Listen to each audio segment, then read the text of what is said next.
अस्सलाम वालेकुम व्यूअर्स, मैं हूं आपका अपना स्टोल्जर मोहम्मद सत्तार बाकर। बुर्ज चौसा जामनाई 17 ता 23 मार्च आपका ये हफ्ता कैसा रहेगा।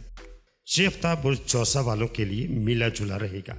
कुछ मामलात में कामयाबी मिलेगी, जबकि कुछ जगहों पर रुकावटों का सामना हो सकता है। नए मौके मिल सकते हैं, मगर सोच समझकर फैसला करें। कैरियर, नए प्रोजेक्ट्स और मौके मिल सकते हैं, मगर जल्दबाजी नुकसानदेह आपके लिए हो सकती है। माली मामलात, आमदनी में इजाफा मुमकिन है, मगर गैर ज़रूरी अखराजात पर भी आपको काबू रखना होगा। मोहब्बत और तल्लुकात, रिश्तों में इस्तेकाम आएगा, मगर किसी पर ज़्यादा भरोसा करने से पहले अच्छी तरह सोचें। ख़ानदानी ज़िंदगी, घर में सुकून रहेगा। किसी करीबी शख्स की मदद करनी पड़ सकती है। सेहत, ज़हनी दबाव और थकन आपको इस हफ्ते हो सकती है। नींद पूरी करें और मतवाज़न ग़िज़ा लें।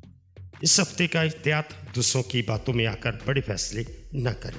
गैर ज़रूरी अखराजात और सरमायाकारी से पहले तहकीक ज़रूर करें।